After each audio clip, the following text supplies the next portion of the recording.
Today on Retro Radio, we have another great transistor radio from the 1960s.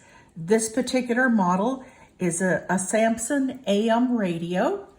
It is model number SC4000, and it is a little bit unique in that it was a clock radio. It has embedded in here essentially a small watch mechanism that actually still runs. It doesn't really keep time. It runs for a little bit, but not very long. This radio was not one that I got off of eBay or a flea market or something. It actually has a little bit of family history.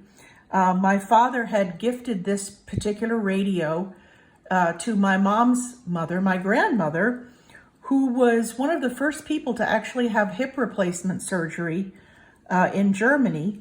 And so he wanted her to have something so she could play music while she was rehabbing, because it was being experimental at the time. There was quite a long rehab. So this is just a little transistor AM radio. I'll take the back off here. You see the components are very tightly packed in, and because of that watch mechanism, it actually takes a rather uncommon particular battery size in this model SC4000, and that's these 4 of these little E90 batteries. Sometimes they're called quadruple A batteries. There really is such a thing, and they fit, as you can see, quite neatly into their little compartment.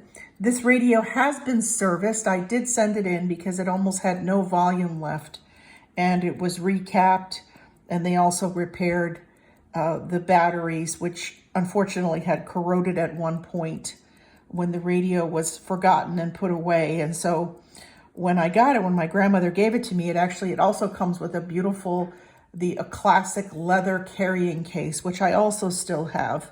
You can see it's quite a neatly done radio. Of course, the ferrite bar there, and the tuning capacitor over here, and the little transformer over here, and so on. So it's kind of a classic design. There's no integrated circuit that I've been able to spot in this radio. So I'm guessing somewhere around 1968, 69, because I know she had the surgery in 1970.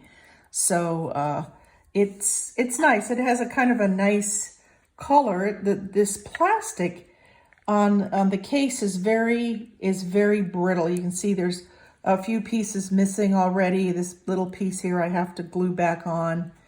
But a nice little thing, and it had kind of a neat feature in the little alarm that you could actually turn on, which was an unusual feature for a radio of that time. And we'll just do a little demonstration. And it still works nicely. On the AM, what's left of AM. But it still works nicely, and the alarm, I don't know if I can demonstrate it, but it's loud. And there's actually also a little tiny red light that comes on here as well.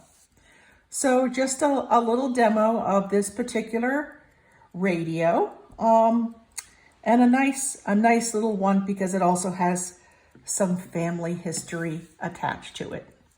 Thank you for watching.